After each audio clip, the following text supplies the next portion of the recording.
नमस्कार. मी पत्रकार अनिल देशपांडे आणि आपण पाहतात चॅनल जर्नलिस्ट अनिल देशपांडे. राहुरी विधानसभा पोटनिवडणुकीचा निकाल आज जाहीर झाला.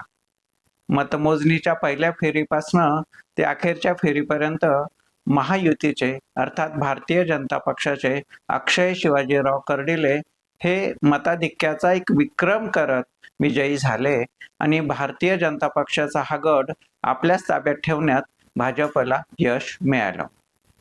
एका विक्रमी विजयाची नोंद अक्षय शिवाजीराव कर्डिले यांच्या या विजयानं झाली आहे. या मतदारसंघाचे आमदार भारतीय जनता पक्षाचे शिवाजीराव कर्डिले यांच्या निधनानं रिक्त झालेल्या या जागेकरता ही पोटनिवडणूक झाली होती. पोटनिवडणुकीत स्वाभाविकपणे शिवाजीराव कर्डिले यांच्या निधनाचं एक वातावरण, सहानुभूतीची लाट या मतदारसंघामध्ये होती.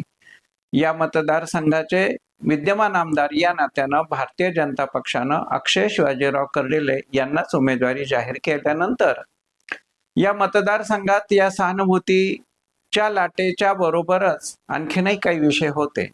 परंतु या मतदारसंघाचे माजी आमदार आणि माजी मंत्री प्राजक्त तनपुरे हे या निवडणुकीमध्ये रिंगणात उतरणार नाहीत अशी व्यूहरचना भारतीय जनता पक्षानं केली.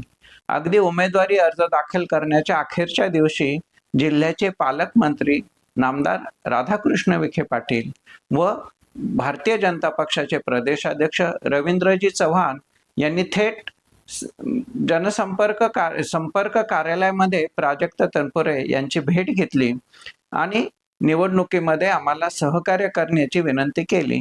मुख्यमंत्री देवेंद्र फडणवीस यांच्याशी त्यांची चर्चा झाली फोनवर आणि त्याला सकारात्मक प्रतिसाद देत राष्ट्रवादी काँग्रेसच्या शरदचंद्र पवार गटाचे जे संभाव्य उमेदवार होते त्यांनी निवडणुकीत न उतरण्याचा निर्णय घेतला. पडद्याआड झालेल्या अनेक गोष्टी हळूहळू आता उजेडात येतील.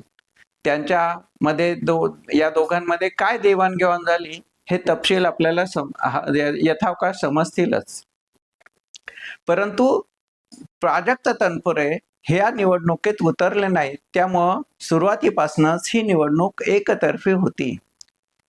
माझ्या एका मित्रानं तर माझ्याजवळ अशी प्रतिक्रिया दिली होती की या निवडणुकीत प्राजक्त तनपुरे नाहीत म्हणजे या निवडणुकीतला रामच नाही अशी प्रतिक्रिया दिली होती. प्रत्यक्षामध्ये निवडणुकीत चुरस होईल असं वाटत होतं, पण तो प्रत्यक्षात मतदानामध्ये ती चुरस दिसली नाही. निवडणुकीमध्ये 7 उमेदवार रिंगणात असले तरी प्रत्यक्षात ती ही लढत दुरंगी देखील झाली नाही असं स्पष्ट दिसतं आणि एक हाती किल्ला अक्षय शिवाजीराव कर्डिले यांनी जिंकून दाखवला. त्यांच्या या मध्ये मुख्यमंत्री देवेंद्र फडणवीस यांची एक सभा झाली होती.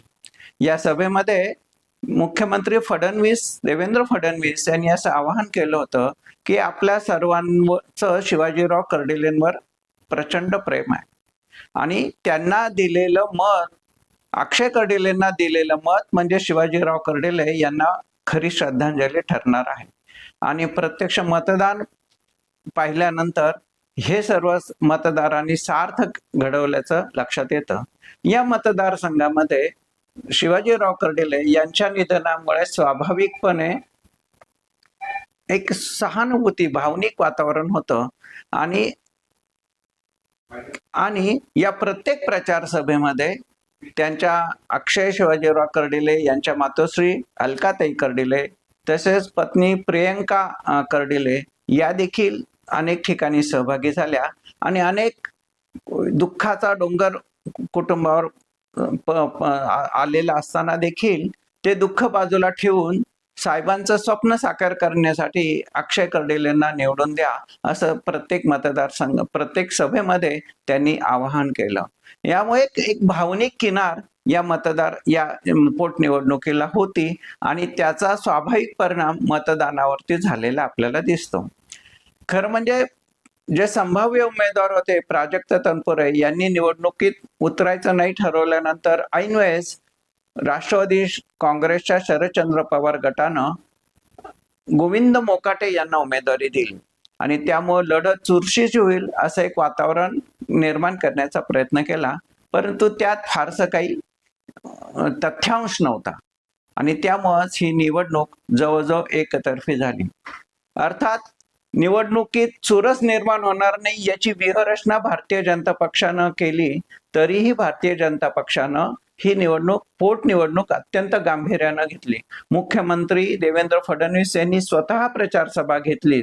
त्याचबरोबर या प्रचाराची पूर्ण जबाबदारी आमदार संग्राम जगताप आणि भारतीय जनता पक्षाचे प्रदेशाचे उपाध्यक्ष युवा नेते डॉक्टर सुजय विखे पाटील यांच्याकडे होती.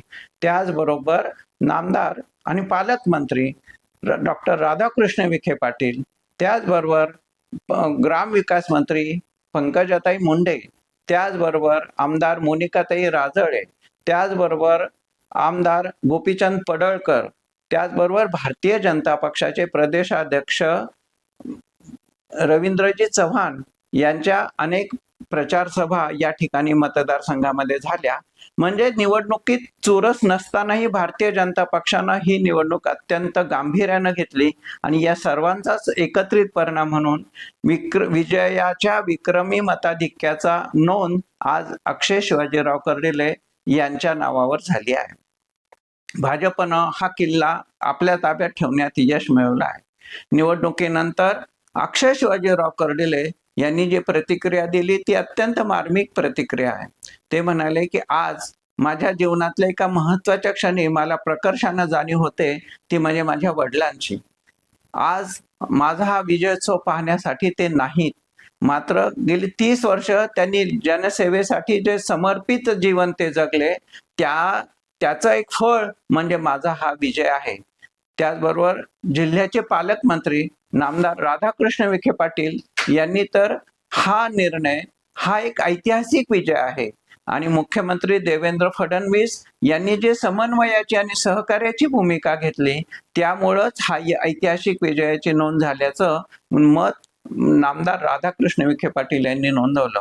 त्याचबरोबर त्यांनी असं पण सांगितलं की माजी आमदार प्राजक्त तनपुरे यांनी जे समन्वयाची आणि सहकार्याची भूमिका घेतली त्या भूमिकेमुळेच हा ऐतिहासिक विजय नोंद करता आला.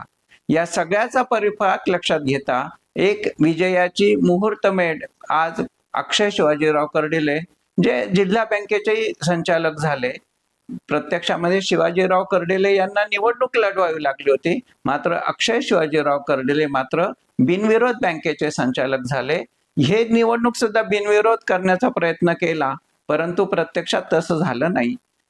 झालेल्या 1,87,463 मतदान झालं, त्यापैकी जवळपास 75% म्हणजे 1,40,093 मतं अक्षय शिवाजीराव कर्डिले यांना मिळाली.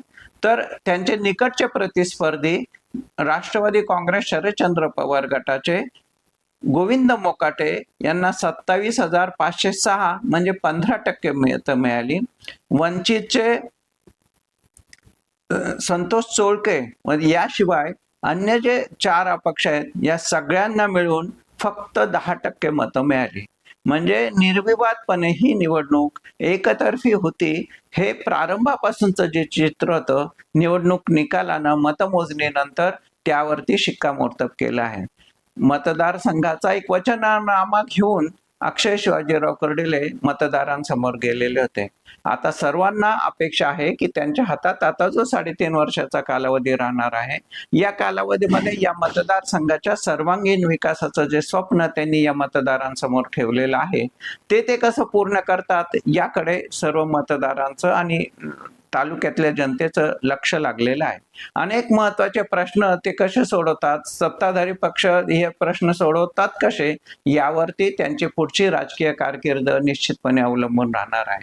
त्याचबरोबर नामदार राधाकृष्ण विखे पाटील यांनी पडद्याआड ज्या काही हालचाली केल्या की जेणेकरून माजी आमदार प्राजक्त तनपुरे या निवडणुकीच्या रिंगणात असणार नाहीत यासाठी जी व्यूहरचना केली त्यासाठी त्यांच्यात ज्या काही राजकीय घडामोडी घडल्या असतील त्या घडामोडी यथावकाश आपल्या सर्वांसमोर येतीलच आणि त्यामुळं त्या सगळ्या निवडणुकीच्या आधी भारतीय जनता पक्षाची भूमिका आणि निवडणुकीनंतर प्राजक्त तनपुरे यांच्या बाबतीतली पक्षाची भूमिका काय राहते यावर आमदार माजी आमदार प्राजक्त तनपुरे यांच्या राजकीय कारकिर्दीचं यशापयश अवलंबून राहणार आहे. एकतर्फी निवडणुकीनं भारतीय जनता पक्षावरचा निर्विवाद विश्वास मतदारांनी व्यक्त केला आहे. आता मतदारांचे आणि मतदारसंघाचे प्रश्न सोडून सर्वांगीण विकासाचं स्वप्न साकार करण्यासाठी अक्षय कर्डिले किती यशस्वी ठरतात यावर त्यांच्या पुढच्या राजकीय भवितव्य अवलंबून राहणार आहे. आपल्याला या निवडणुकीचे हे विश्लेषण आपल्यापर्यंत पोहोचवण्याचा आमचा हा प्रयत्न आपल्याला देखील नक्कीच आवडला असेल. आपण आमचं चॅनल लाईक करा, शेअर करा आणि सबस्क्राईब करा. धन्यवाद.